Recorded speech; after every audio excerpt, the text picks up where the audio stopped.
Hercule Poirot and the Painting of the Woman Without a Mouth, Chapter 1, The Disturbing Picture. The sun fell slantingly onto the immaculate glass of the Stendhal Gallery in the elegant Passy district of Paris. It was a spring morning, one of those that invites a contemplative stroll and the faint whisper of art. And yet, inside that main gallery, hung among post-impressionist canvases and neoclassical portraits, a disturbing work captured everyone's attention.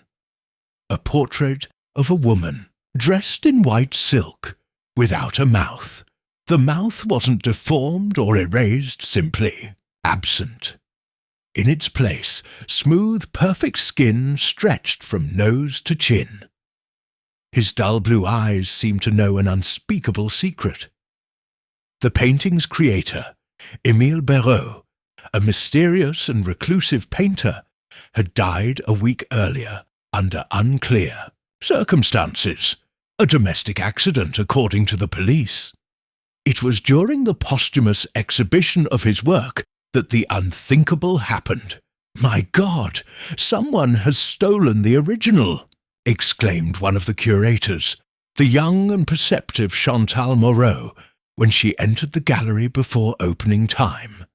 The frame of the portrait of the woman without a mouth was still in place, but inside was a crude copy, evidently painted in haste, a crude deception. The gallery owner, the elegant and nervous Amandlair, came running when he heard the screams. "It can't be," she gasped, adjusting the silk scarf around her neck. "That painting was going to be auctioned today.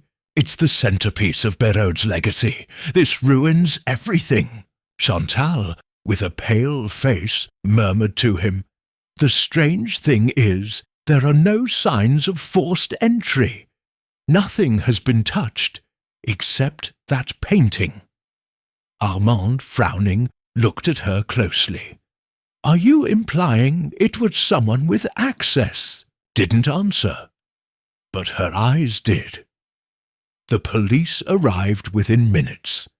They questioned the staff, checked cameras, inspected windows.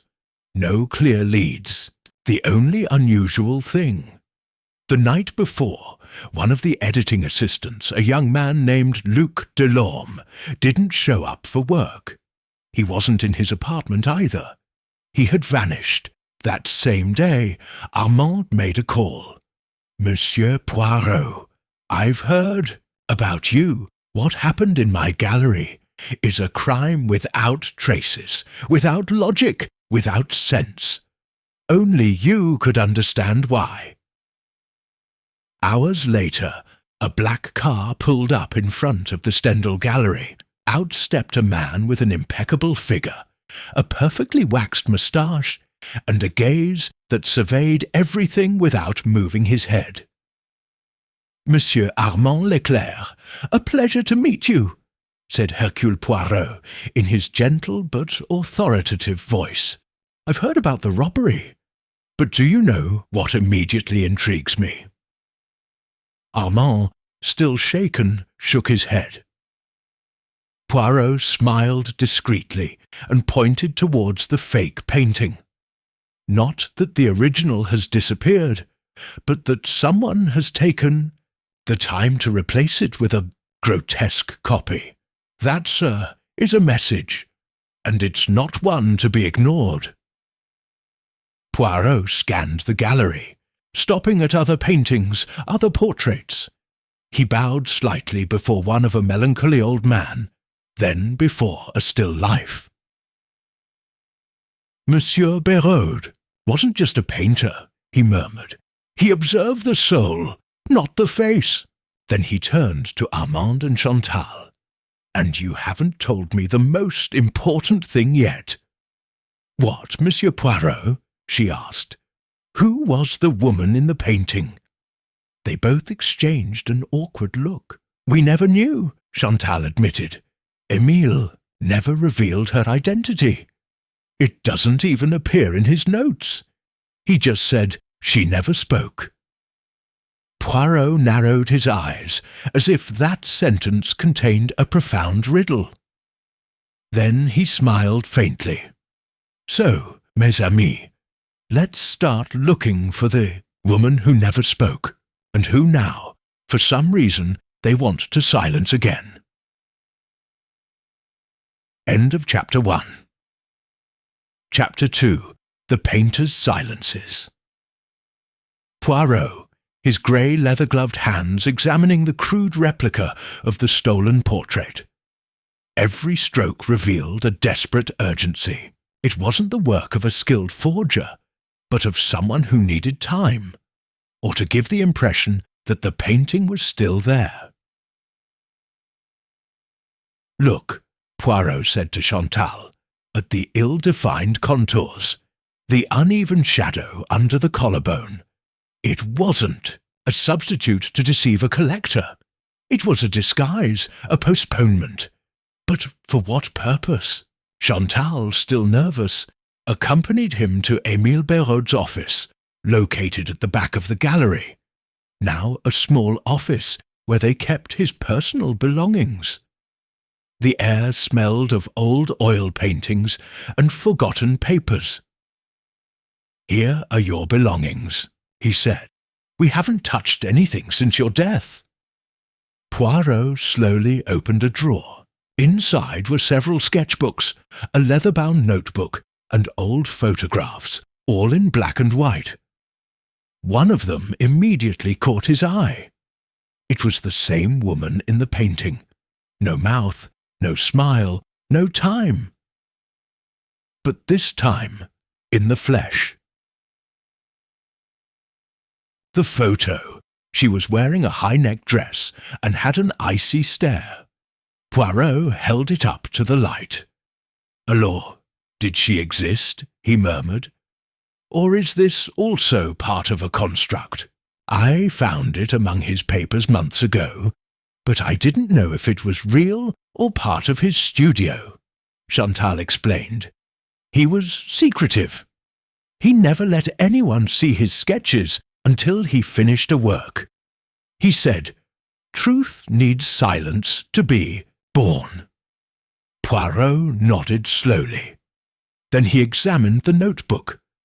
On one page there was a sentence underlined twice.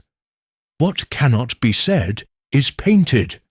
Monsieur Béraud expressed himself with brush-strokes, not words. Poirot commented, "An artist, yes, but also a confessor, perhaps even a witness." The conversation was interrupted by the entrance of Amandlair.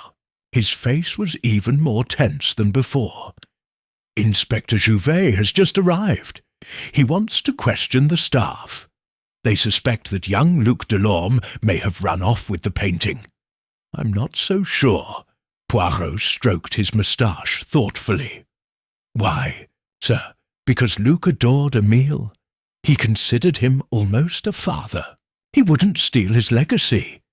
It's more likely he's missing because he saw something, or someone made him disappear." At that moment, Inspector Jouvet entered, tall, square-jawed, with a dry voice and a pragmatic gaze. He greeted us with a brief bow. "Monsieur Poirot, I've heard of you, though I'm a man of more tangible evidence." "Ah, Inspector," replied Poirot with a polite smile. "Then we'll make a balanced duo. You look for traces, and I'll look for the invisible traces of the soul." The inspector gave him a look of suspicion laced with skepticism. "So far, the only thing that's clear is that Luc Delorme disappeared. The painting was replaced, and no one saw or heard anything.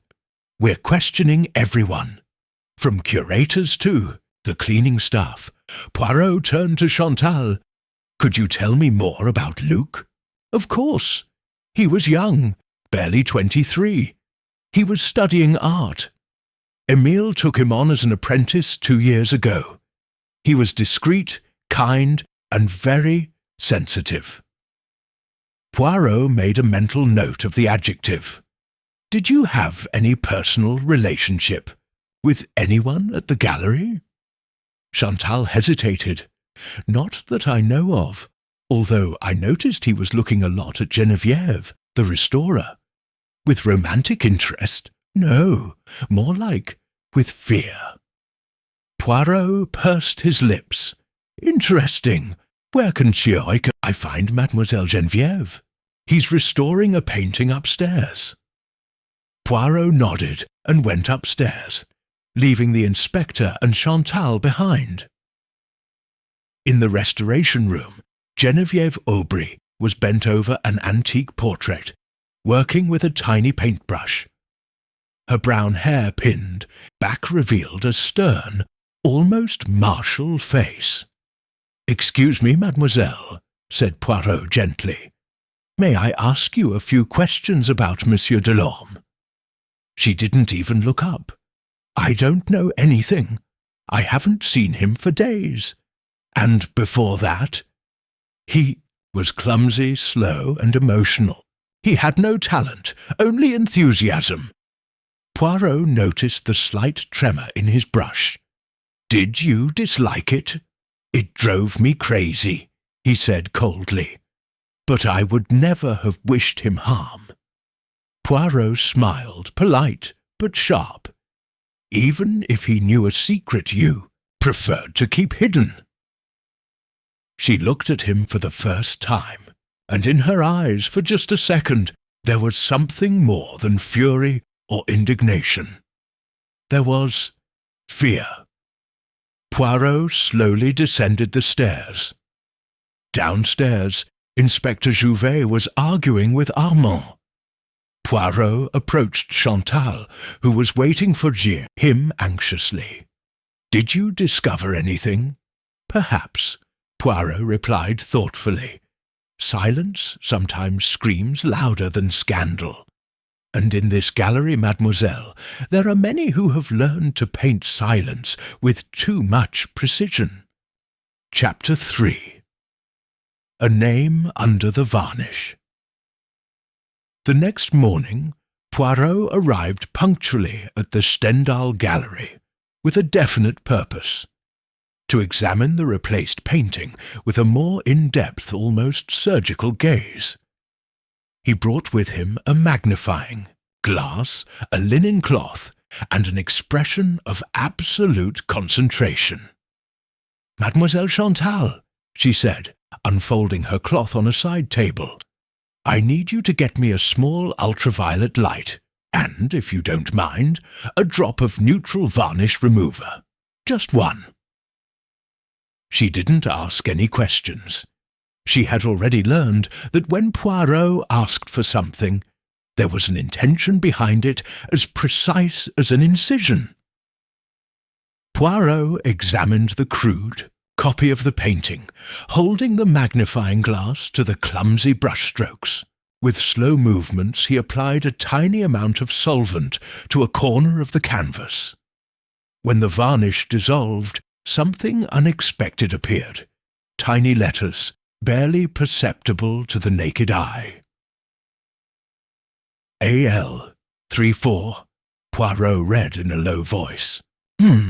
Initials, a hidden signature, or perhaps a scale indication? Chantal bowed. "Do you think the copy was made by someone who knew the art?" "No, but it was written by someone who knew Béraud's methods. He always numbered his works by stages of completion. 3-4 would indicate that this copy was interrupted before completion. And A.L.? He glanced at Chantal. "Does that sound familiar?" Pityr nodded slowly.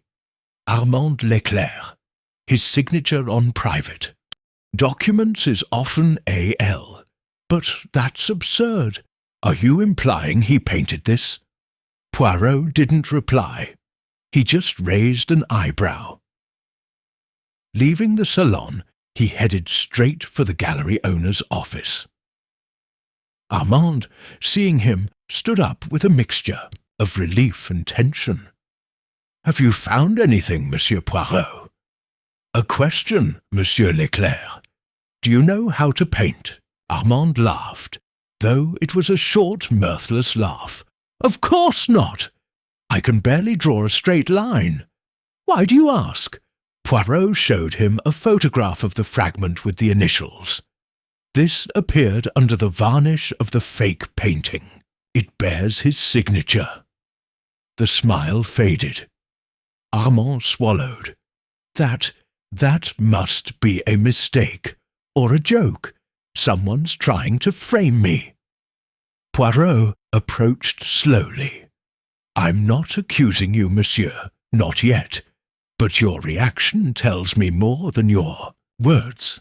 Could it be that you tried to replace the painting to avoid a scandal? Perhaps the original contained something that shouldn't be revealed? Armand looked down.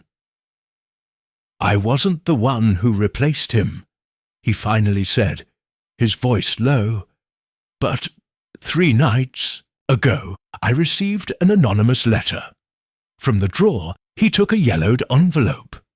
Poirot opened it carefully. Inside was a sheet of paper with letters cut from magazines, forming a threat.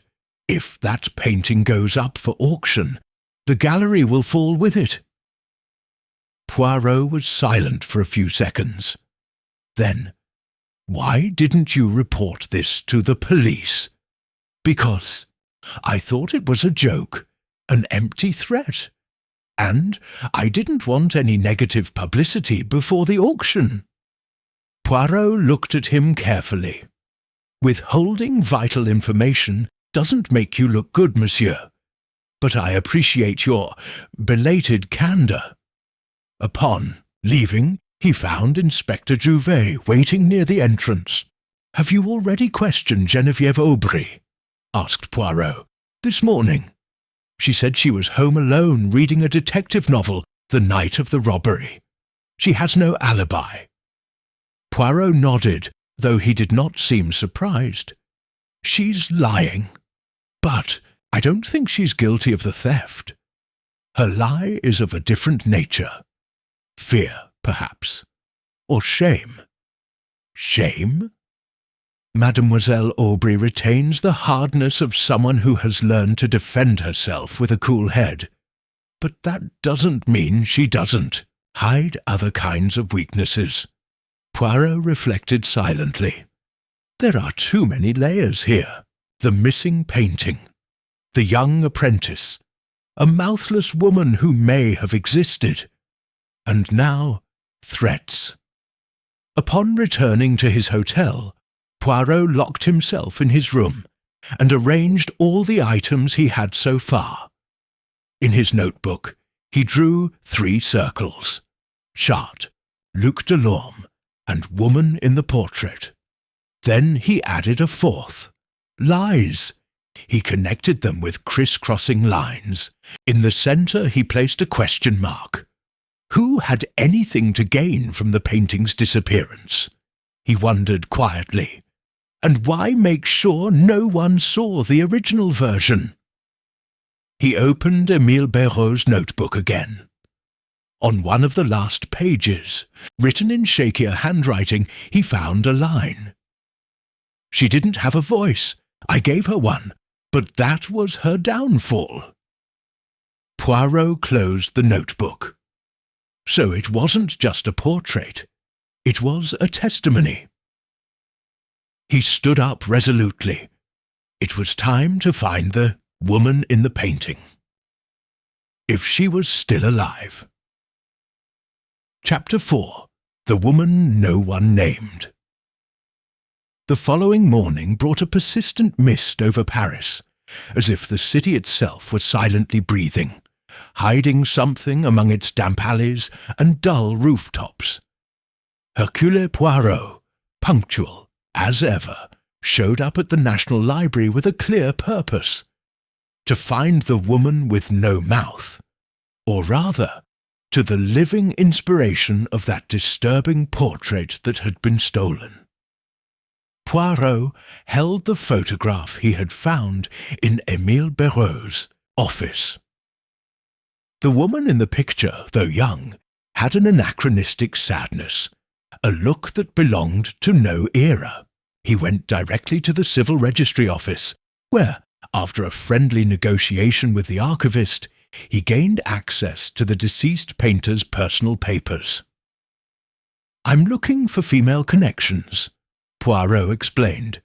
"Relatives, models, patients, people who lived with him in his later years." The woman in the archives meticulously flipped through folder after folder.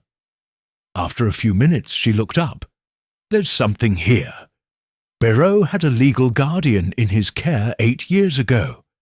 A certain Isabelle Varnier, admitted for a time to the Saint-Euphémie Clinic, a private sanatorium for women with mental disorders." Poirot raised an eyebrow. "And was she your model?" "That's not listed here, but he appears as a temporary resident in your workshop for 3 years. Poirot immediately returned to the Stendhal Gallery. Chantal greeted him with a look of surprise. "He came back so soon?" "But yes, I need to speak to someone who knew Émile intimately, and I'm not talking about admirers or employees. Who was his closest contact?" Chantal thought about it for a few seconds. "Maybe Madame Roussel. She was the housekeeper for the building where Émile lived. She retired 2 years ago, but she lived right above the studio. She took care of him when he fell ill the first time." Poirot nodded with satisfaction. "Then she's the one we should visit." Half an hour later, Poirot and Chantal were climbing the stairs of the old building on the boulevard de Sébastopol. They knocked on the door of an apartment on the 3rd floor. A thin, elderly woman with a sharp face opened it suspiciously. "Yeah, Madame Roussel." Poirot greeted her with a slight bow. "My name is Hercule Poirot. I am investigating a matter involving Monsieur Béraud. It is extremely sensitive. May we come in?" She pursed her lips but made way. The interior of the apartment was modest, with faded curtains and old photographs in oval frames. She poured tea without speaking, sitting opposite them with a cautious expression. "What do you want to know?" Poirot was direct. "Did you know Isabelle Varnier?" Madame Roussel swallowed. The name had had an effect. "Yes," she murmured at last. "She lived here on the floor below with Monsieur Béraud, but not as a lover, if that's what you think. She was a broken young woman. She didn't speak. There was something dark in her eyes. He protected her, as if he'd seen something in her that the world didn't want to look at.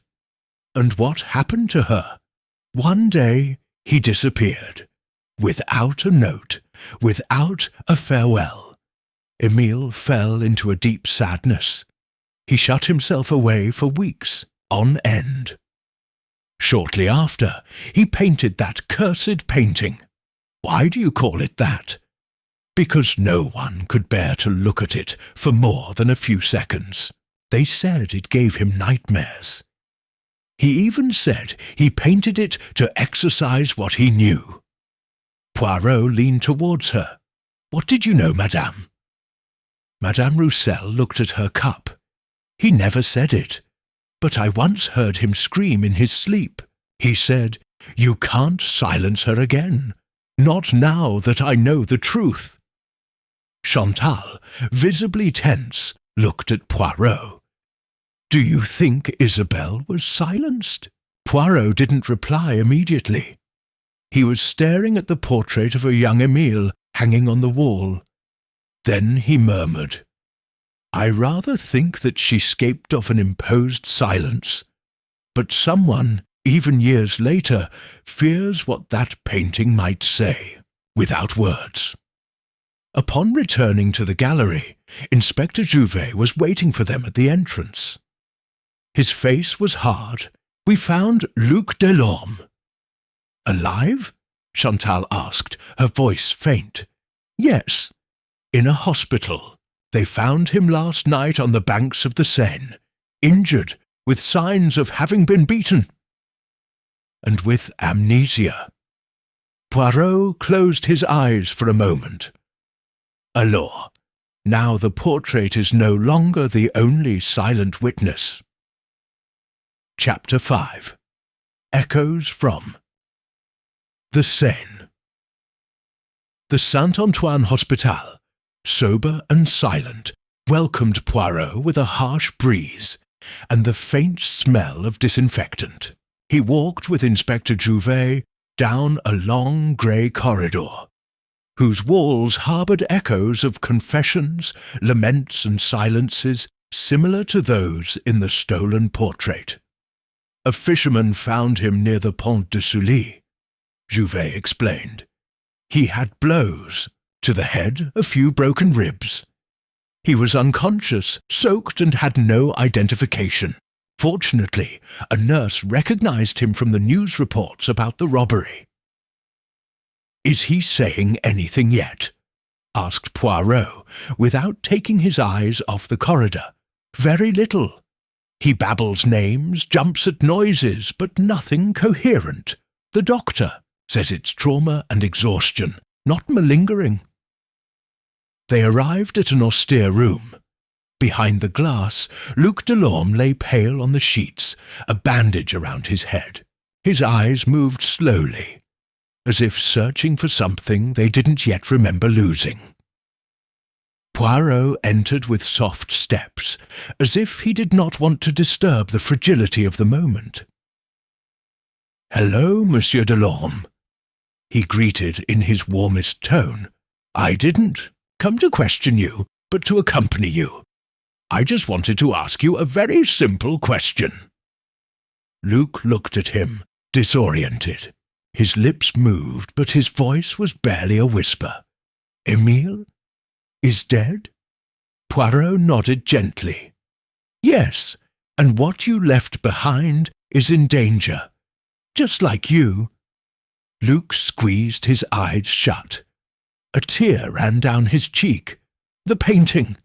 I didn't take it. I saw it disappear." "What exactly did you see?" Poirot asked with extreme calm.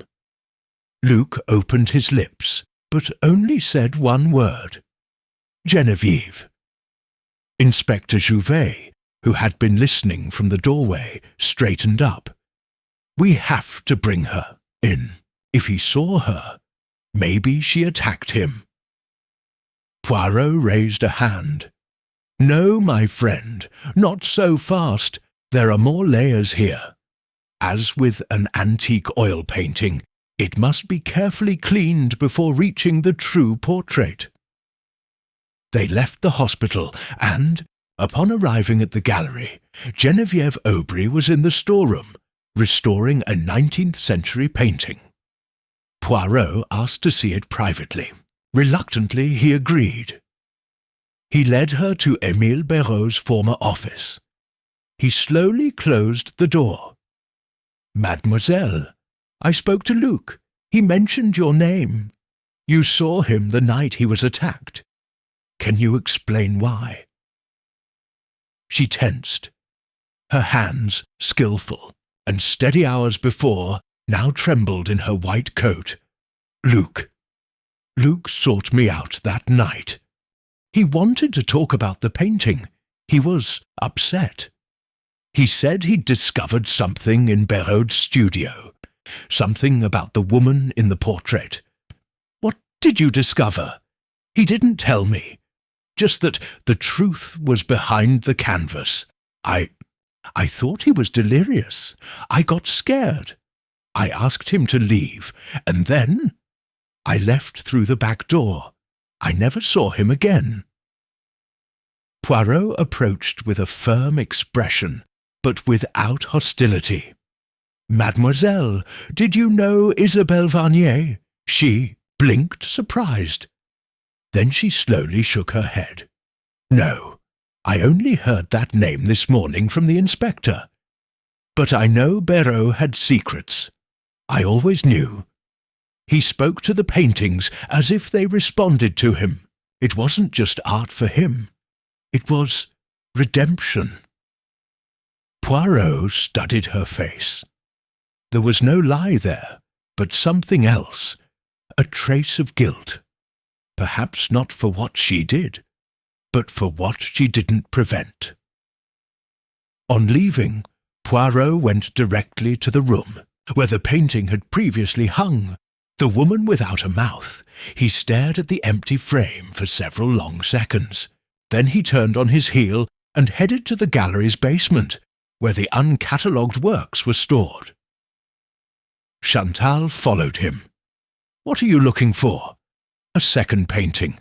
Or maybe the first? On the same topic?" Exactly.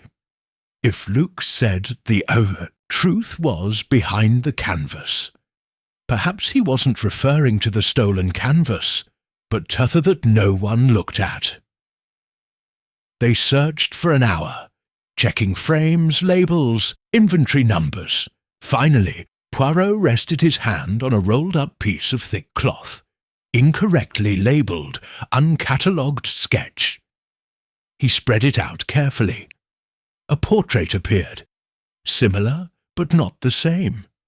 The same woman, this time with a mouth, but with a pronounced scar at the corner of her lips, as if she'd been cut, not with paint, in real life. Poirot stood still. "Oh, my God," Chantal murmured. "It's her." Poirot nodded. "This is the original, the woman with the wound. The other, the stolen one, was the whitewashed version, the symbolic one. But this was the truth. A woman who was mutilated, silenced." He turned to her with a grim face. Emile didn't paint beauty. He painted the memory of horrors. Chapter 6. The Whisper Inn. The Scar. The Stendhal Gallery had been closed to the public since the theft scandal shook its reputation. The lights were dimmed, the curtains partially drawn, and in the restoration room only a single lamp shone on the face of the woman with the wound in her mouth. Poirot studied the recovered portrait like someone reading an unsigned will. The Geustus scar was a diagonal line running from the right corner of his mouth to his jaw. But it wasn't grotesque. On the contrary, there was a certain dignity in the way the painter had rendered it. Not that of a victim, but that of a witness. Emile wanted to show it like that, Chantal murmured, still looking at the painting with a slight tremor in her voice, not as an object of beauty, but as evidence. Poirot nodded. And that means the stolen portrait was, in fact, a clean version, without a scar. And why clean it up? Because someone couldn't stand what that wound represented. At that moment, Inspector Jouvet entered with a serious expression. "We've tracked down this Isabelle Varnier. She's not dead, but officially she doesn't exist either. She was discharged from the Sainte-Euphemie Sanatorium 7 years ago, and there's been no trace of her since. No bank account, no registered employment, no legal address." As if someone made sure to erase every trace, Poirot murmured. What if he changed his name? Or if someone did it for her? Jouvet left a small dossier on the table. However, we found something curious in the old archives.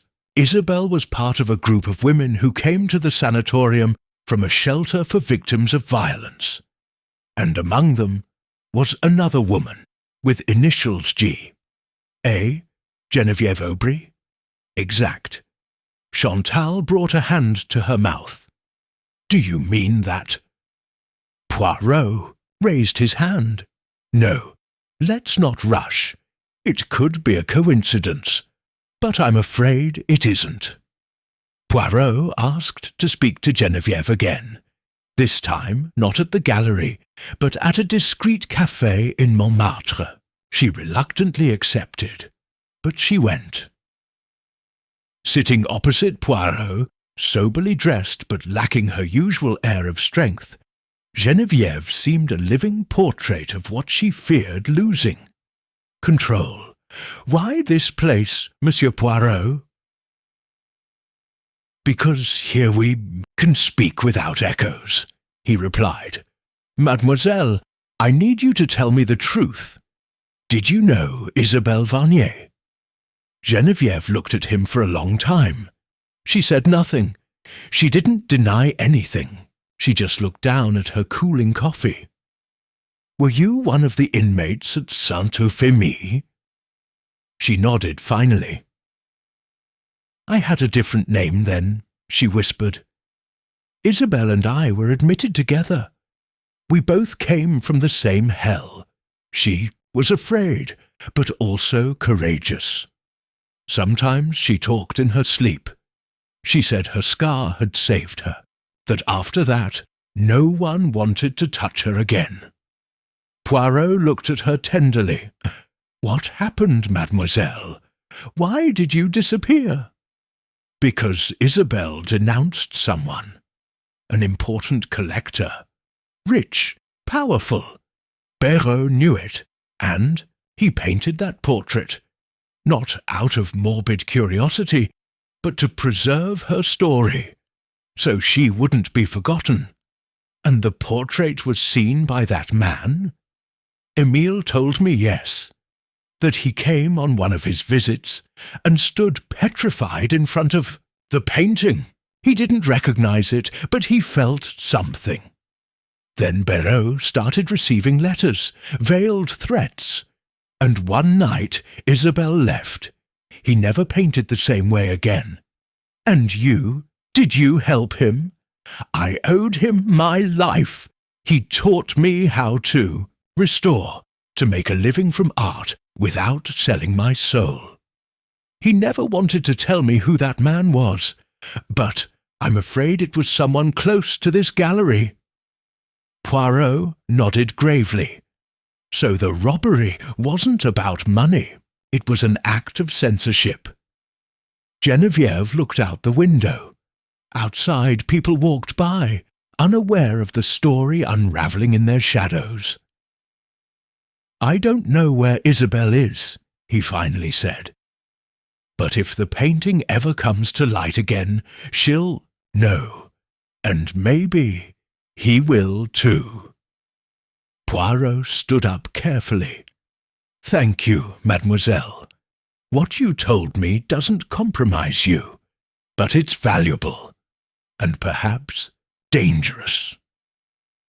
As he left, Poirot walked slowly along the cobbled street, as if each step fitted a piece of his mental puzzle. He took out his notebook and jotted a new name in the centre of his diagram. He. It's time to know, he murmured. Who is this him that everyone is afraid to name?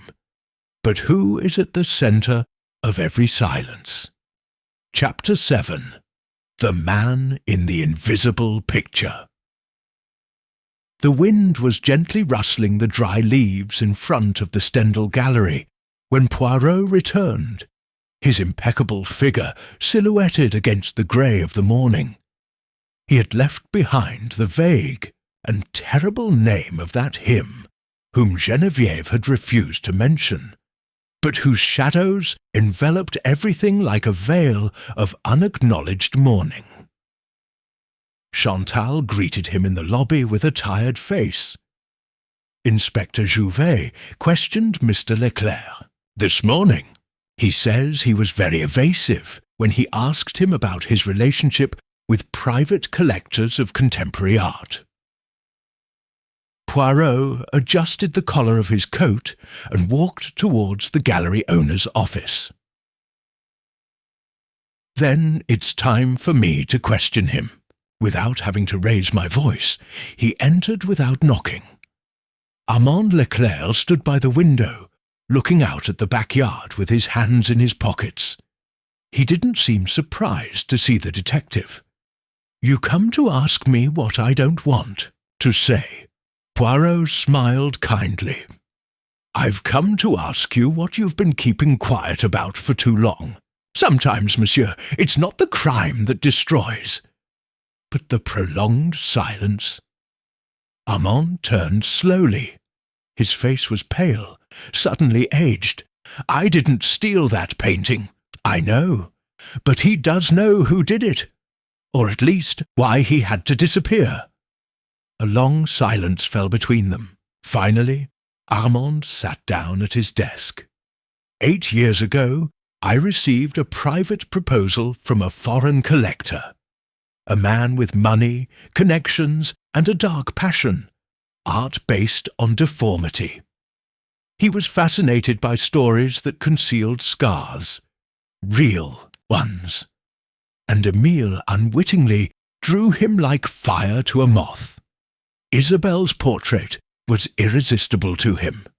Who was that collector?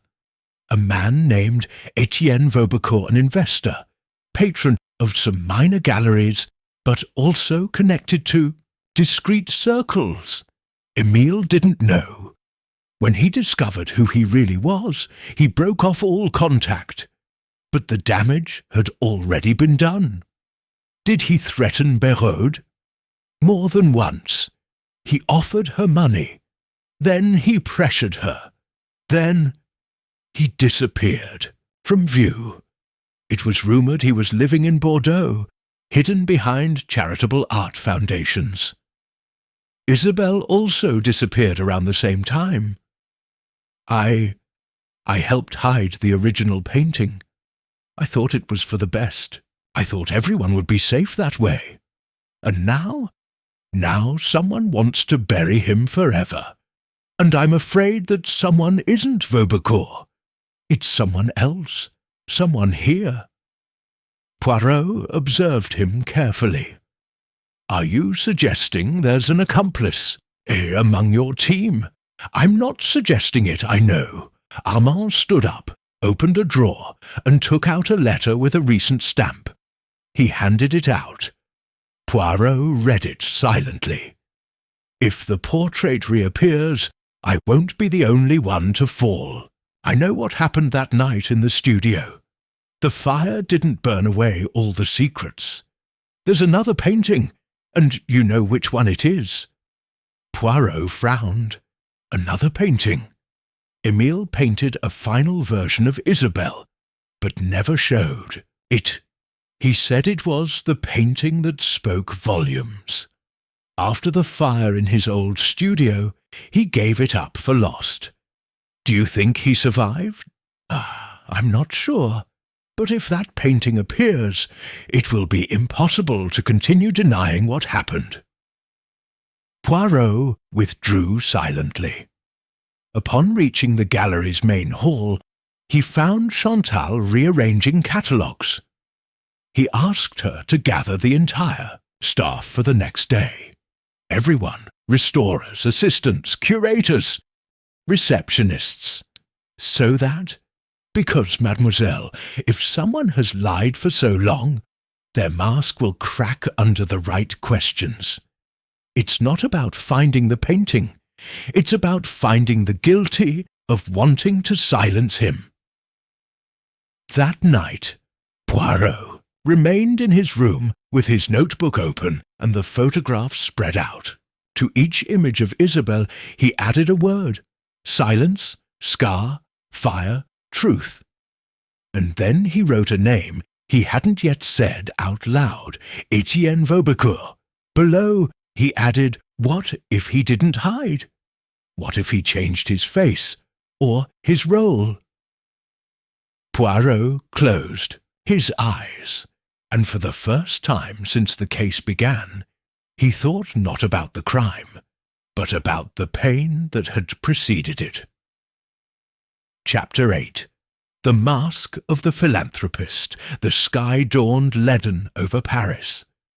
That Thursday, the air was charged.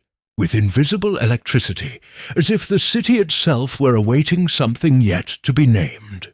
Hercule Poirot, dressed in his impeccable pearl-grey suit, arrived at the Stendhal Gallery just as the clock struck 10.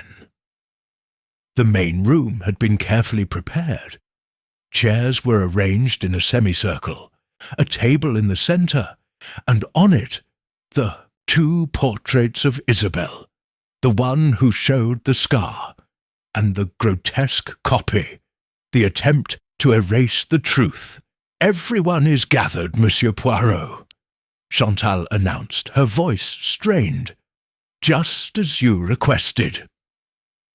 Waiting in the room were the staff members, Geneviève Aubry, her face tense and her hands clasped together, the security guard, Lucien Marot, with his jaw clenched, an administrative assistant, Margot, who avoided meeting anyone's gaze, and 2 other restaurateurs.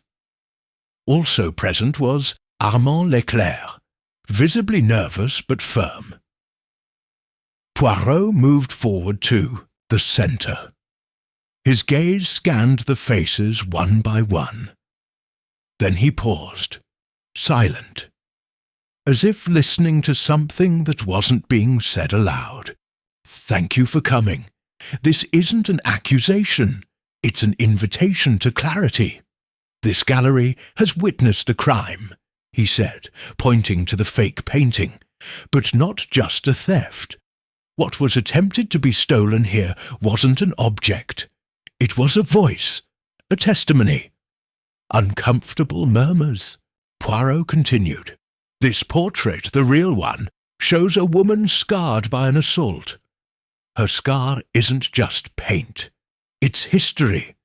The history Émile Béraud sought to protect. The history someone has tried to silence." He turned to Geneviève.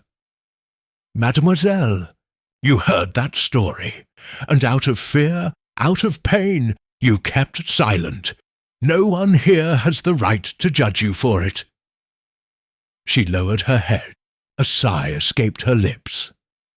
Poirot turned to the rest of the staff. "But among you, there is someone who remains silent not out of fear, but out of complicity. Someone who participated, directly or indirectly, in hiding the truth, or even in attacking Luc Delorme when he discovered too much." A heavy silence fell. Poirot continued slowly. "Luc found a letter hidden behind the frame of the stolen portrait. He didn't have time to deliver it, but he did have time to photograph it with his phone, which we recovered. That letter mentions a man, Etienne Vaubecourt." Slight tremor shook the face of Lucien Marot, the head of security. Poirot didn't miss the detail.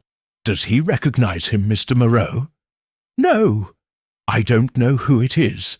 "Are you sure?" "Yes," he insisted, although sweat was beginning to bead on his forehead. Poirot approached slowly, curious, because his criminal record, which I requested this morning, lists a suspended sentence 10 years ago, under another name, Etienne Marot Vaubecourt. A shudder ran through the room. "You changed your name. You hid behind a modest job.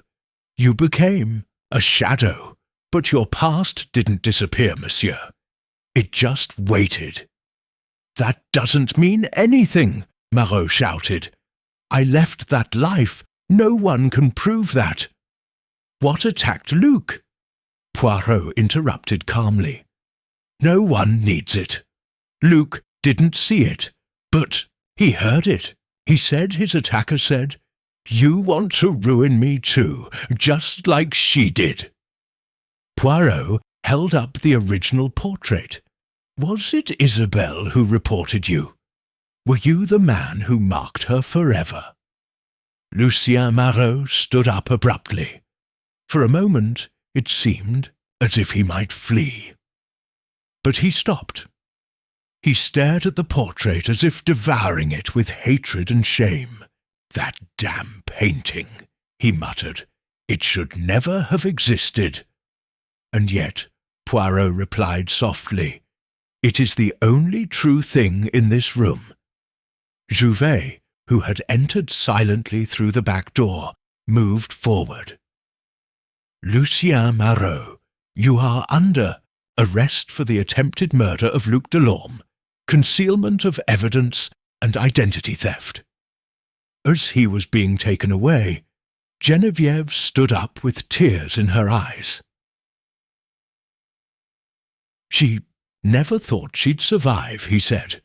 "But she survived, and so did I, because someone dared to paint her as she was, not as a victim, but as a witness." Poirot looked at her kindly. "And now, mademoiselle, it's time for your story to speak again." The room fell silent, not out of fear, but out of respect. Chapter 9. The Canvas That Didn't Burn. That same afternoon, the sun filtered through the high windows of the Stendhal Gallery with a warmth that contrasted with the recent shudder, while the staff began to process the fall of Lucien Marot, now exposed as the criminal hiding behind a false name. Hercule Poirot remained in Armand Leclerc's office, accompanied by Chantal and Inspector Jouvet. "We've found the assailant," Jouvet declared, closing his leather folder. "The case is almost solved. I say almost because we still need to know what happened to the stolen portrait." Poirot nodded slowly, his fingers interlaced under his chin. "That painting wasn't destroyed," he said with conviction. "It wasn't necessary to remove it, just to hide it until the threat passed." Chantal frowned. "Are you suggesting that Marot did not act alone?" "Not entirely. He acted freely, yes, but with logistical help, with knowledge of the space. And that, mademoiselle, makes me look up. Above?" Poirot stood up. "To the attic of this gallery. It doesn't appear on the plans, but I saw it in an old photograph of the facade, a small window, boarded up years ago. The three of them headed to the upper level. A narrow service staircase led to a trapdoor hidden behind a screen." Chantal, visibly tense, turned on her mobile phone's flashlight as Poirot struggled to open the trapdoor. A soft creak and a cloud of dust fell around them. They went up one by one. The attic was dark and damp. Old boxes, torn canvases, and furniture covered with sheets were piled up in a disrepairing mess. But in one corner, protected by a plastic tarp, was the frame. Poirot approached. He pulled back the tarpaulin, and there it was, the third portrait.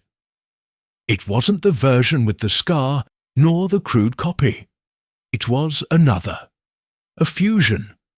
Isabelle appeared, seated with no visible wound, but with her mouth closed, sewn with black thread. It wasn't literal, but the allegory was clear.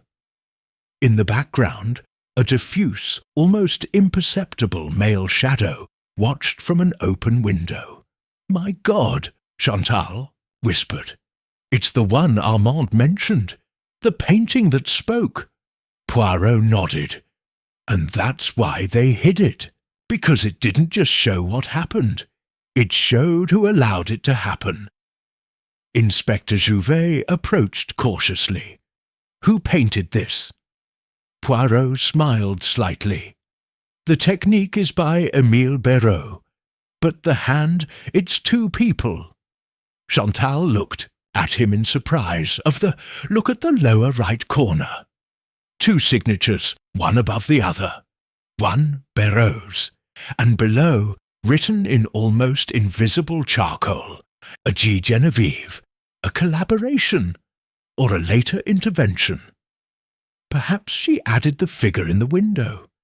Perhaps she didn't want the painting to remain incomplete. Either way, this canvas is a final cry, one that no one can silence. That evening, in a private room at the gallery, Poirot met with Geneviève in a discreet and intimate way. She entered dressed in dark clothes, her face calm, for the first time in weeks. "Did you find it?" "Yes, and will restore it. With your permission." She nodded, speechless. Then she took an envelope out of her purse. "This is for you. It's the last letter Emile wrote before he died. I don't know why he left it for me, but now I know it was meant to reach you."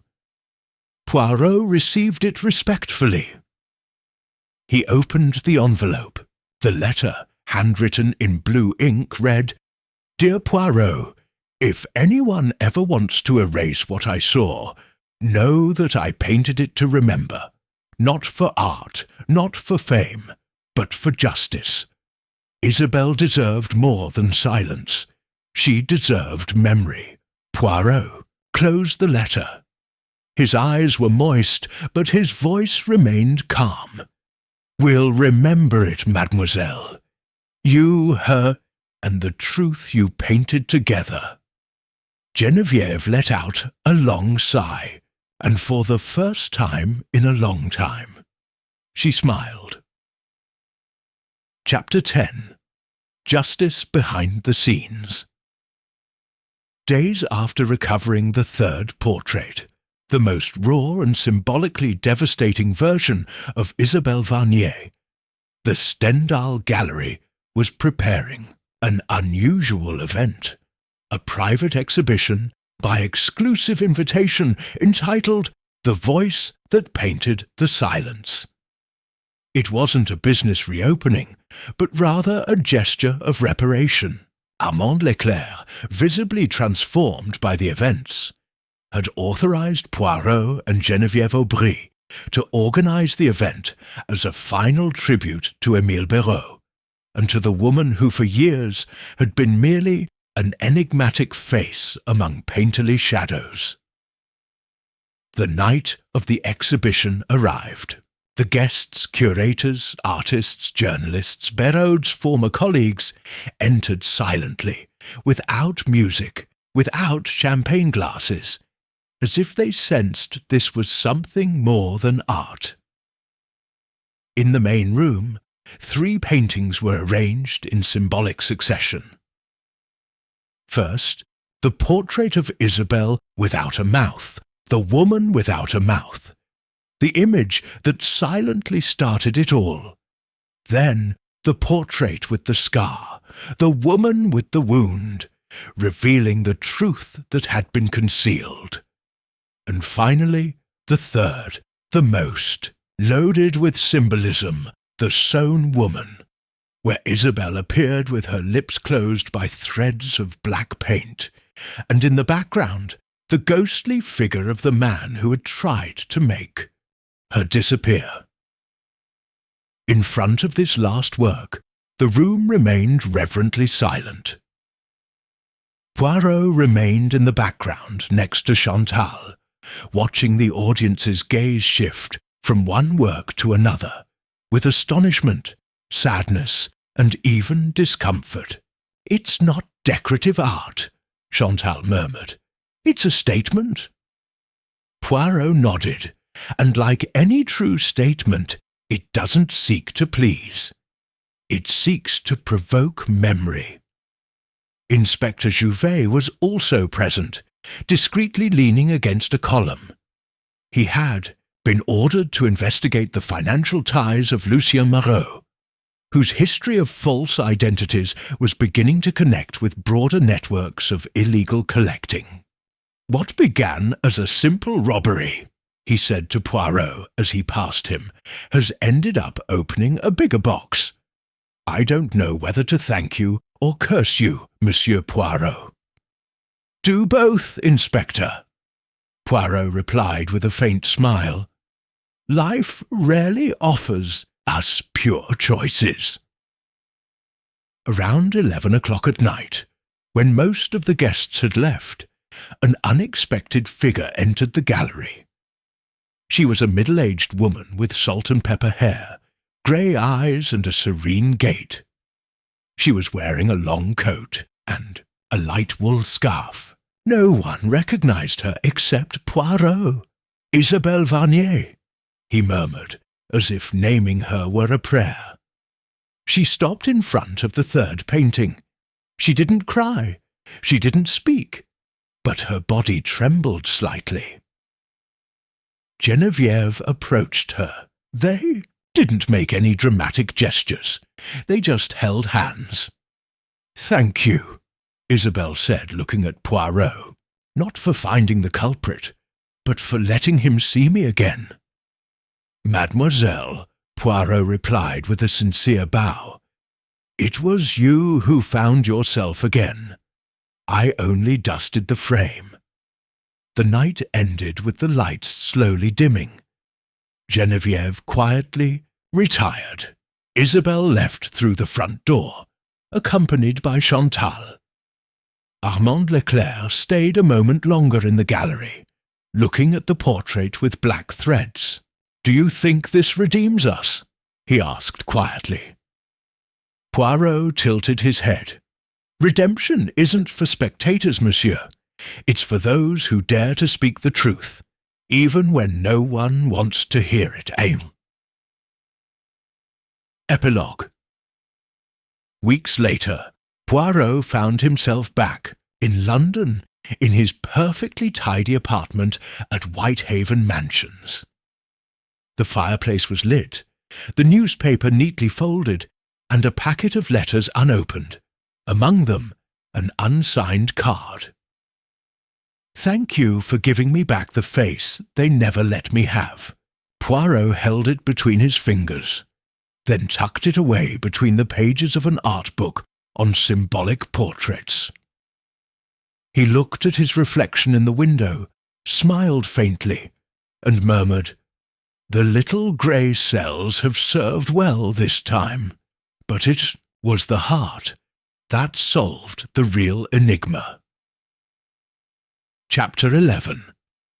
The Painting That Signed Itself. Weeks after the exhibition in Paris, Poirot again received a strange letter, not in London this time, but in Lyon, where he was working on a minor manuscript forgery case. The envelope was made of thick paper, with no return address. Inside was a single folded sheet of paper. There's one more painting, the first one, the real one, the one that not even Béraud dared to sign. Attached to the letter is a photographic fragment, an outstretched female hand with a recognizable scar, but at a different angle than any of the known portraits. Poirot didn't understand it immediately, but there was something about the paper, the ink, the type of photograph. Something didn't fit. He immediately returned to Paris, requesting a meeting with Geneviève at the gallery. He found her cleaning brushes next to the empty stretcher frame of the third painting, which had been removed for conservation restoration. "Do you recognize this image?" asked Poirot, showing him the fragment. She looked at him for a long moment, then slowly shook her head. "No, but that line, it's Émile's. The texture of that background is from his early works, when he was still painting with thick oils, before his final style. So there was an earlier portrait, one that even we haven't seen." That evening Poirot sat in Amandlair's office, once again reviewing Béraud's forgotten inventories. And then he found it. Inventory 0B, no image, marked as rejected piece, do not display, to be destroyed. Location: underground workshop of Béraud's first studio, demolished after the fire. "But that building was demolished years ago," Chantal said, reviewing the documents. "Nothing survived." Poirot clicked his tongue. Ashes are liars, mademoiselle, but stone holds secrets. 2 days later, with judicial authorization and Jouvet's help, they excavated the remains of the old workshop.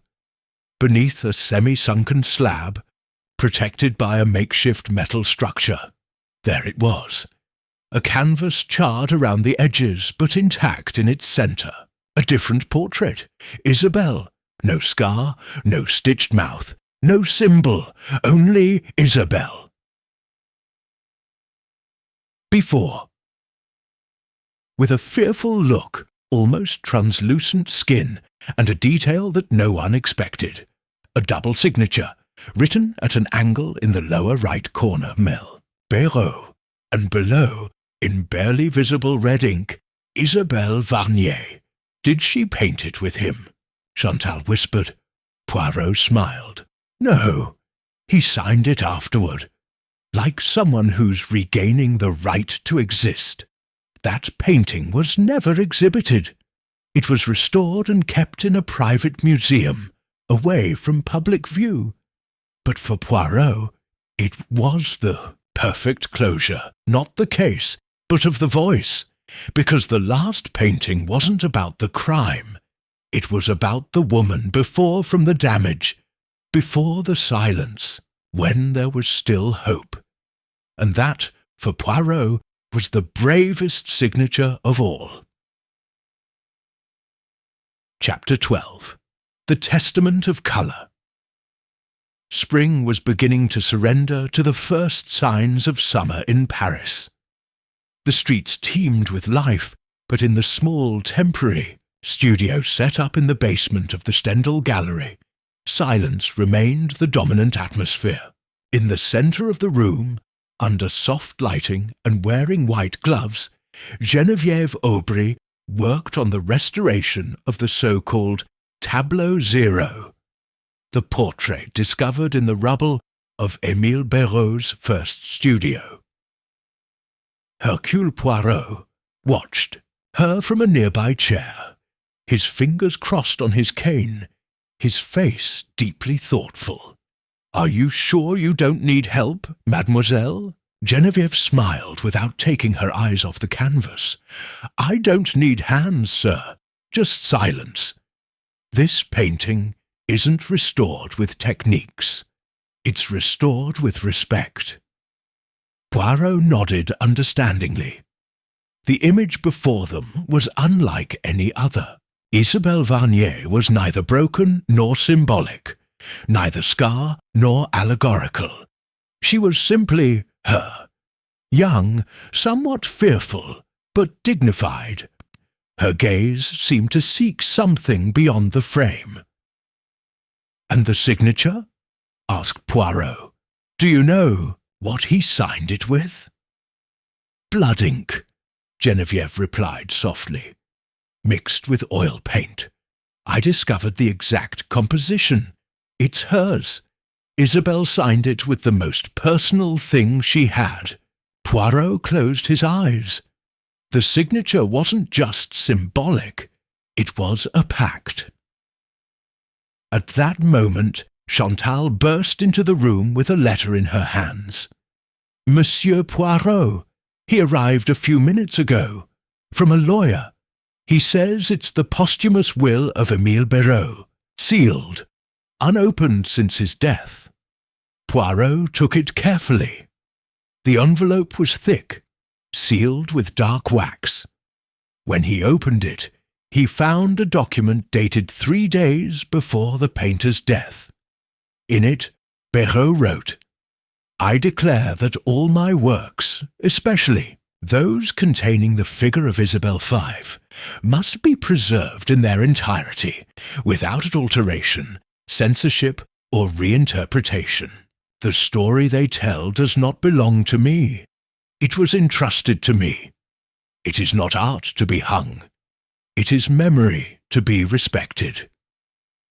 I leave to Miss Geneviève Aubry full custody of Painting Zero, and the exclusive right to decide on its exhibition or safekeeping. To her I entrust what the world failed to listen." The room fell silent. Geneviève slowly lowered her brush. Emotion coursed through her without warning. Emile knew all this would come back some day, that the truth can't be buried forever, murmured Poirot, looked at her tenderly. And he had the good sense to trust you. You who knew how to look at the invisible and restore it. Hours later, the gallery was closed to the public. Only Poirot, Geneviève, Chantal, and Armand remained inside. In front of Picture Zero, they lit a single warm lamp. "We won't hang it on any wall," Geneviève said. "It will be kept in a sealed chamber, but not to hide it, but so that, when the time is right, it can speak again." Poirot nodded. Like all truth, it requires a precise timing. It doesn't impose itself. It reveals itself. On his last night in Paris, Poirot walked alone across the Pont Alexandre III. The breeze from the Seine blew gently, and the golden lights reflected on the water like brush strokes. He took a card from his inside coat pocket. It didn't have a signature, just a line written in red ink. "Thank you for remembering me before I was forgotten." He folded it carefully, put it in his notebook, and stopped to look at the river. "Scars don't go away," she whispered. "But with memory, they can stop hurting." Chapter 13. The Colour That Has No Name. A week after the symbolic closure of the Stendhal Gallery and the reading of Émile Béraud's will, Paris seemed to have returned to its usual rhythm. But in the most sensitive artistic circles, something had stirred.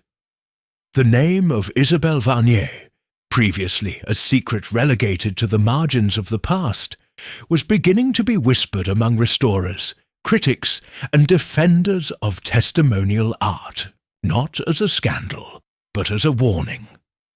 Poirot, however, had not yet left the city.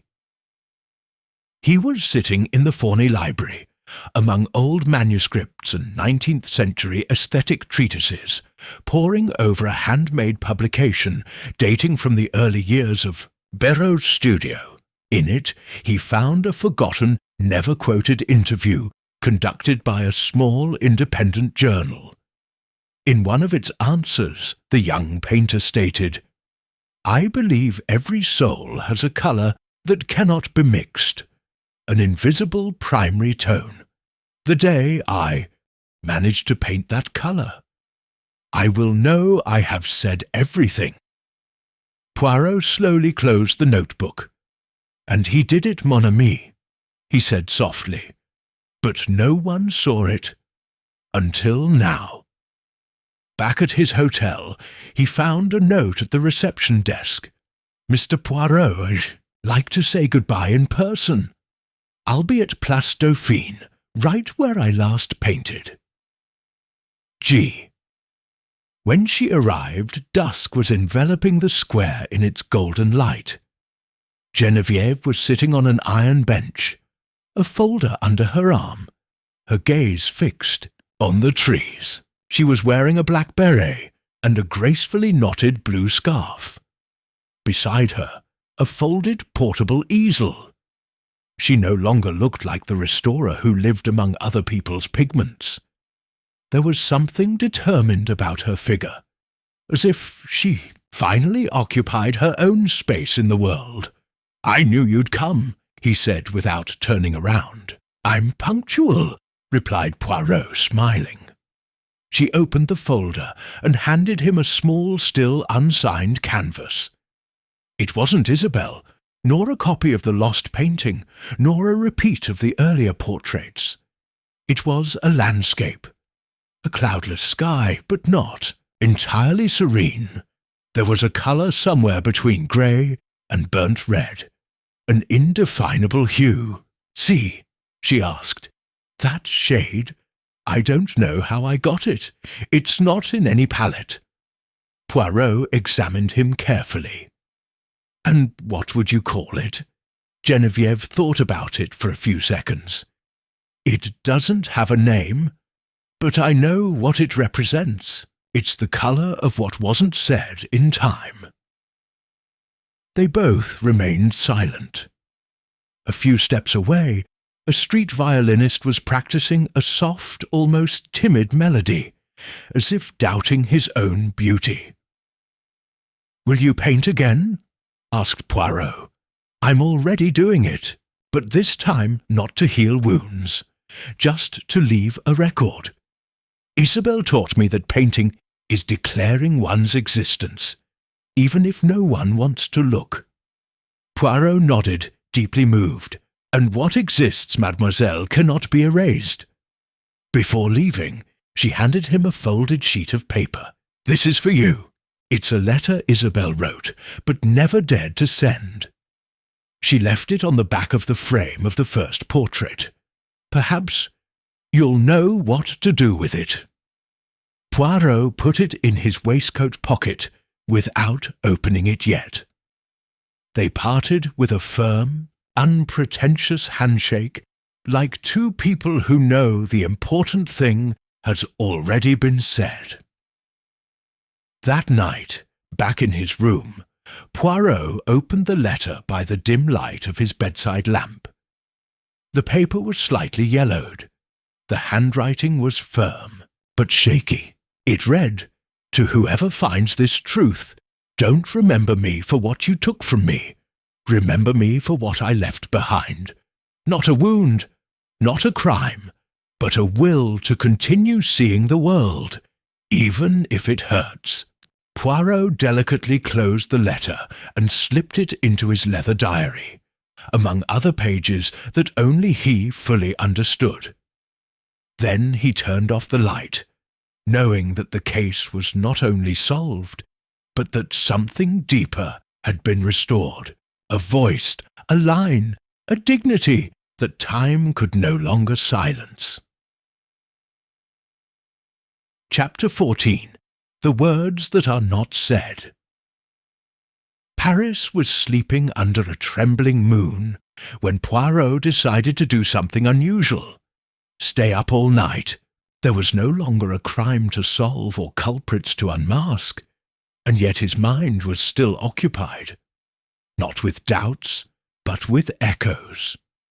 Echoes of a woman who painted pain with silence, of a painter who transformed guilt into canvases, of a restorer who learned to look at what no one wanted to see. And from a letter. Isabel's letter. Poirot had read it several times since his return to the hotel. There was something in its wording that eluded him. Not a hidden message, but something even more elusive. A significant omission. Remember me for what I left behind. That line hammered gently in her head.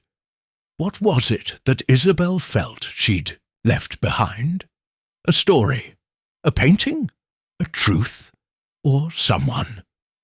At dawn, Poirot made a decision. He wouldn't return to London yet. Instead, he would visit the only person who could still offer him one last piece of the puzzle, Madame Roussel, Émile Béraud's former housekeeper. The woman, seeing him arrive at her door again, just clicked her tongue. "I knew you'd come back. People who think too much never sleep well." Poirot gave a slight smile. "Madame, may I ask you a question that is not about crimes, but about affections?" She raised her eyebrows. "Go ahead. I don't promise to answer you sweetly. Was there ever a son?" Silence fell like a stone in the middle of a calm lake. Madame Roussel narrowed her eyes. "Who told you about that?" "No one. I just read between the lines. Isabel disappeared, yes. But before that, she didn't leave the studio for 3 weeks. Béraud didn't receive any visitors. When she left, she didn't leave alone, did she?" The woman looked at him for a long minute.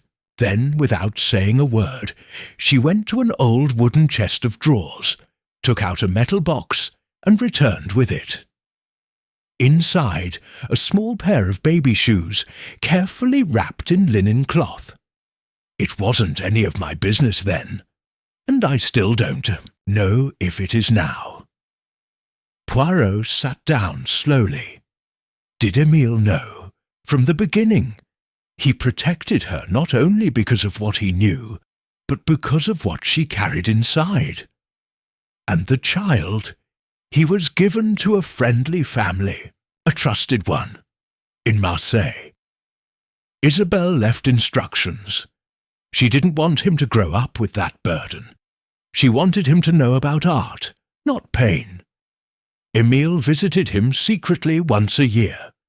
He never said a word about it. Poirot closed his eyes for a moment, and now I understand the true meaning of that letter. What Isabelle left behind wasn't just memory, it was inheritance. Back at his hotel, Poirot wrote a new line in his notebook. Art can preserve memory, but only love can transform it into the future. The next day, without warning, he boarded a train to Marseille, not out of professional necessity, not out of moral duty, but out of something that rarely moved Hercule Poirot: compassion. It wasn't difficult to find the young man. His name was Julien. He was 15 years old. He loved to draw, and in his bedroom hung a sketch he'd made, a woman with sad eyes, a face yet undefined, sitting in front of a mirror. Poirot didn't reveal who he was. It wasn't his place. He only left him a box of oil paints, which he had prepared before leaving. And inside the box, on the inside lid, a handwritten note.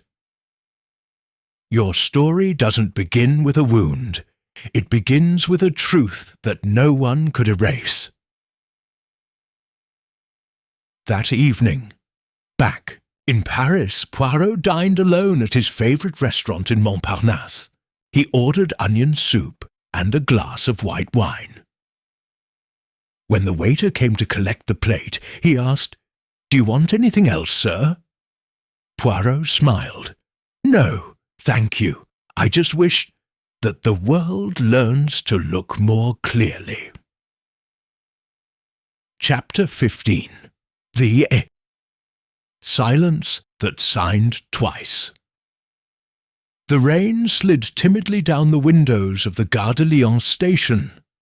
Poirot, standing beside his neatly lined luggage, seemed oblivious to the human hustle and bustle surrounding him. He carried a black-covered notebook, a memento of his visit to Marseille, where he had jotted down not clues, but fragments of humanity. But before returning to London, he still had one last visit pending. One that didn't involve revealing, but confirming, the train towards Saint-Cloud, leaving in 10 minutes. The residence on the outskirts belonged to a retired collector, Monsieur Adrien Gallet, a man known for his quiet passion for forgotten paintings. During the investigation of the Béraud case, his name hadn't come up even once, which, for Poirot, was precisely the most suspicious detail. The man with white hair and a shrewd look greeted him with dry courtesy. "Monsieur Poirot, what of a surprise! Do you collect art too?" "Only what doesn't hang on walls, monsieur," Poirot replied politely. "The truths, for example." They entered a large room decorated with smaller paintings, original prints, and a display case containing archival documents. In the centre, discreetly hung between two still lifes, was what Poirot had come to see: an unfinished facial study. It was Isabelle, younger, almost a child. Her face was unbroken, unscarred. her eyes fixed on the painter, as if speaking to him wordlessly. "Where did you get this piece?" asked Poirot, without feigning surprise. Galley raised an eyebrow. "I received it years ago, auctioned by mistake in an unclassified lot, signed by Emile, though not in his final style. A crude line, barely a sketch." Poirot approached slowly. He observed the brushstrokes, the uncertain outline of the neck, the watery brown ink of the hair, and in the lower margin a signature that was only visible from a precise angle, E.V. Isabelle Varnier. "It's not a sketch," Poirot murmured. "It's a dialogue, a shared portrait." Galley feigned indifference. "And what does that prove?" "It proves that you knew from the beginning who she was. And you said nothing when the investigation began, even though she received regular visits from Mr. Barreau, even though, according to records at the Montparnasse Hotel, her name appeared alongside that of a certain Lucien Marot more than a decade ago, during an exhibition of emerging artists in Nice." Galley tightened his lips. "And what are you implying, monsieur? That you were part of that circle, not necessarily a criminal, but you were complicit in silence. You knew Isabelle existed, that she painted, that she was more than a victim. And what was I going to do? Bring her out into the open, shatter her life again? She asked to disappear, and we respected that. Until Emile decided to paint again, without asking permission." "I didn't want permission," said Poirot. "I wanted justice." Galley looked down for the first time. Emile believed art could save her, but she just wanted to forget. Poirot looked at the portrait one last time. And yet she signed this painting, with her initials, twice, in 2 lifetimes. Maybe she didn't want to be found, but she didn't want to be erased either. He left a card on the table. "When the complete catalogue of Béraud's work is published, this portrait will also be included. I recommend you prepare it for exhibition, not for commercial value, but for redemption." Back in Paris, Poirot wrote a letter to Geneviève. In it he said, "I have seen what you did not dare to seek. The first time Isabelle painted, she did so as an artist, not as a symbol. You restored her memory, but she also left her brushstroke on the world, even if no one knew it. And now it's no longer invisible." The next day, Poirot boarded his train to London. As the French landscape blurred outside the window, he took out his notebook and wrote one last entry. "Isabelle Varnier. Case status. Resolved. Guilty. 1. Witnesses several. Truth incomplete but alive. Final notes. Not all justice is punishment. Sometimes it's simply remembering well, accurately, respectfully, artfully. And so, as with the best paintings, the story didn't end with a frame, but with a signature." Chapter 16. The Voice Behind the Scenes. Back in London, Poirot resumed his life with the same discipline as always. Coffee served exactly at 8, his coat hung with absolute symmetry, his shoes lined up like soldiers at rest. But something had changed. In the living room of her apartment in Whitehaven Mansions, there now hung a small photographic reproduction of the so-called Zero painting, the only one that showed not pain, but origin, Isabelle before oblivion. It wasn't decoration. It was testimony. But even with the truth seemingly restored, Poirot felt there was something more. A faint whisper behind the scenes of the case, as if a loose end still refused to be ignored. That whisper arrived in the form of a telegram days later. Poirot, I need to see him, not in Paris, in Brussels. Urgent. M.E.G. Geneviève Aubry was waiting for him in an old café in the Ixelles district near the Museum of Fine Arts. She was wearing a dark coat and leather gloves, and her face, though calm, revealed a concern that went beyond the past. "Thanks for coming," he said bluntly. "What happened?" Geneviève took a recycled paper envelope out of her bag. Inside was a printed copy of an email, unsigned. The contents were brief, but to the point.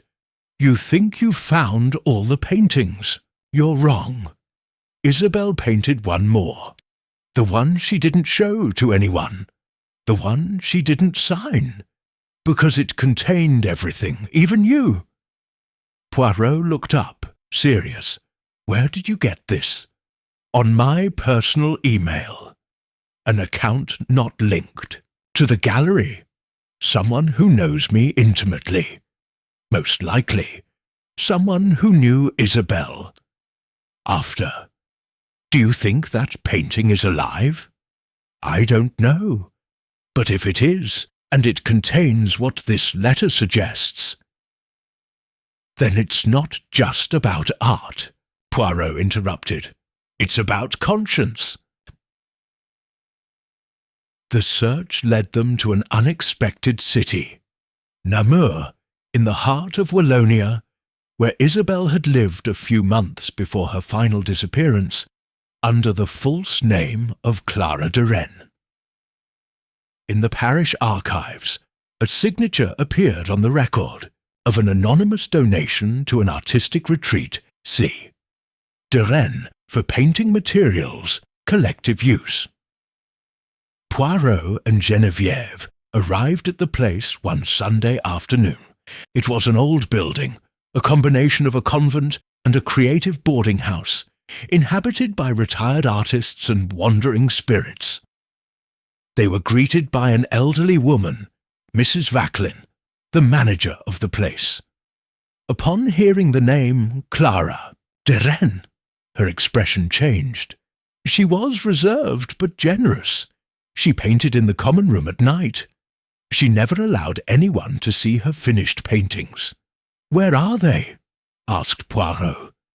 "We kept them all in a small room in the basement. He said they'd come for them some day, but they'd have to acknowledge his silence first."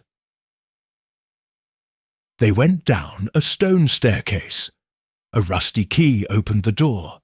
Inside, a dozen canvases covered by sheets waited like bodies in funeral chapels.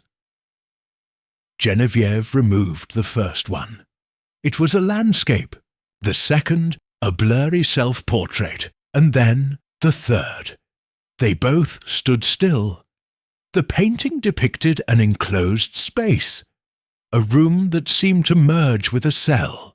In the centre, a woman with her face split into two halves, one with her mouth sewn shut, the other speaking in a silent scream. And behind her, a figure with her back turned, unmistakable for its meticulous silhouette and perfectly trimmed moustache. "Poirot, my God," Geneviève whispered. "He painted you!" Poirot said nothing for several seconds. Then he murmured, "And he did it without a signature, because he no longer needed to hide behind one." Back in Brussels, Poirot spent a sleepless night, not out of anxiety, but out of understanding. Isabelle had seen him, not just as a detective. She had recognized him as a witness, as a mirror, as a voice, and I didn't really know how to listen to her, he said at dawn, pouring himself a cup of coffee with slow hands. He wrote one last letter, which he left in Genevieve's custody. It was addressed to the Museum of Contemporary Art in Ghent. This painting isn't a work of art. It's a shared confession. It belongs to the space where silence becomes truth. And if it ever has to be hung, let it be priceless. Let it have context. Thus ended the case, which was neither just a crime nor just a restoration. It was a story about what hides behind portraits, what is kept silent in fear, and what is finally said with colour. Poirot, as he boarded his train back to London for the last time, reread Isabel's letter, and this time he understood every word as if he had written it himself. Chapter 17. The Frameless Picture. Spring was entering its climax when the Museum of Contemporary Art in Ghent announced a unique exhibition. The Recovered Voice, Isabelle Varnier, Émile Béraud, and the Portrait of the Unspeakable. The carefully worded invitation spoke not of scandal, but of reconciliation. It read simply, "Sometimes art doesn't illustrate. Sometimes it remembers. This exhibition is for remembering."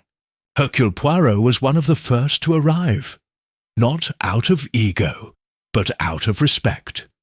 He was there not as a detective, but as a witness. The room was lit with tact, not garish, not dramatic. 3 walls, 3 phases. In the first one, the famous portraits hung: the woman without a mouth, the woman with the wound, and the sewn woman. Alongside each piece were texts curated by Geneviève, explaining the context, not the controversy. Each work had its own space to breathe. On the second wall, a line of unpublished works by Isabelle, signed Clara de Rennes. Landscapes, interiors, unfinished portraits. There was no trauma in them, only observation. As if, by changing her name, she had once again begun to look without fear. But it was the third wall that provoked a reverent silence among the visitors. There, mounted on a simple, frameless frame, hung the unsigned painting, the one Isabelle painted in Namur. The divided woman, the cell that was a room, the scream that couldn't escape, and in the background, the figure of Poirot, with his back to us, in an act of presence without judgment. It wasn't an accusation. It was a confession through colour. Below the painting, a single line written on a white marble plaque. Sometimes being seen is more valuable than being saved. Poirot stopped in front of the work. There was no anger or sadness on his face, only recognition. "You've achieved what no judgment can," he said quietly, without waiting for a response. "You've made visible what so many have tried hard not to see." Beside her, Geneviève was also watching. "Do you regret having looked for her?" "Never. But I regret not having listened to her more carefully when she was still talking with paintbrushes, not ghosts." Geneviève nodded. Then she took a small wooden box out of her pocket. "This arrived at the gallery 3 days ago. No return address. It just said, 'For the last witness.'" Poirot opened it. Inside, a handkerchief embroidered with the initials IV, and a small, almost dry tube of oil paint, with a handwritten label. "Forgotten colour. Forgotten colour." Poirot held the tube carefully between his fingers. Not like someone receiving a tool, but like someone accepting a legacy.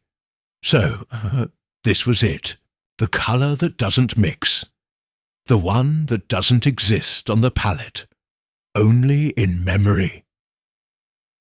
The exhibition was a quiet success, not because of the crowds, but because of its impact. Critics spoke of pictorial catharsis, of testimonial aesthetics, but between the lines, everyone knew they had witnessed something rarer than a masterpiece, a shared redemption. Poirot left the next day. He left a note in the museum office, written in his neat handwriting. The case is closed, not with handcuffs, but with dignity. Justice, when it's true, doesn't need revenge. It just needs to be told. Weeks later, in a modest corner of the museum, an ordinary visitor, neither a critic nor a collector, stopped in front of the unsigned painting. He looked at it for a long time, then approached the explanatory panel, read it silently, and smiled. He carried a sketchbook and a small box of oil paints in his backpack. His name was Julian, and he had just discovered, without knowing it, the beginning of his own voice. Chapter 18. The Little Grey Cells and the Last Signature. On a warm June afternoon, as London hummed under its eternal dull grey, Hercule Poirot was writing a letter by hand, using a fine-nibbed fountain pen. He sat in his perfectly tidy living room, the grandfather clock ticking away with its familiar obstinacy. The letter, addressed to Geneviève Aubry, was not long, but it was carefully composed. Poirot didn't speak of paintings or justice in it, but rather of something more intimate, the weight that remains after a trial, and the obligation to remember it with elegance. Mademoiselle, I've thought a lot about what that last painting truly represents. It's not simply a testament to pain. It's a mirror that asks us, those who observe, to ask ourselves why we didn't act sooner. Perhaps that is what hurts the most. Not the crimes themselves, but our slowness to look directly at the suffering of another. When he finished writing, he folded the paper with mathematical precision, placed it in a linen envelope, and left it next to the bouquet of fresh lilies on his desk. Then he allowed himself a few minutes of silence. In front of him, spread out symmetrically, were his case notes, the chronology of events, the names, the revelations. At the top of the outline was a word written in large underlined letters. Truth, true. Poirot mentally reviewed the progression again. A painting stolen without force. A missing apprentice. A portrait that spoke of a wound rather than a beauty. And a woman who chose to paint her story instead of telling it. Everything had been constructed with logic, but also with something he rarely admitted to openly using, empathy. Not empty compassion, but a deep understanding of what is hidden when a victim no longer seems useful to the story. That afternoon, Poirot had one last conversation. It was in a small Soho bookstore, where Chantal Moreau, now an independent curator, in high demand by museums across Europe, met him. She was carrying a thick paper envelope under her arm. This arrived at the gallery this week, addressed to you, he said, handing it to her with a measured gesture. Poirot opened it with his thread gloves. Inside a pencil drawing, signed by Julien. It was a portrait of a woman in front of a window. Her face wasn't clear, but the scene conveyed a strange peace, as if the woman didn't need to explain anything further. He painted it from memory, he said. He never met Isabelle, Chantal added, but he felt her, and that was enough. Poirot nodded slowly. Art, when it is honest, does not need to know. It only needs see. That evening, back at Whitehaven Mansions, Poirot took a small grey velvet box from the top drawer of his desk. He opened it with great care. Inside, between pale blue silk, rested the tube of oil paint labelled Forgotten Colour, the Forgotten Colour. For a moment he thought about opening it, but he didn't.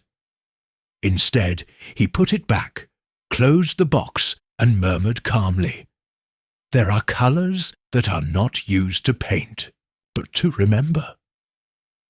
With the case concluded, Poirot did what he always did after solving a mystery that had touched him more than expected.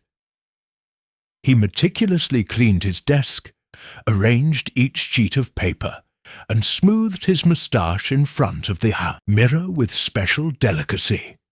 And just before turning off the lamp, he left on the edge of the table a card that simply said, "Justice does not always come with a verdict.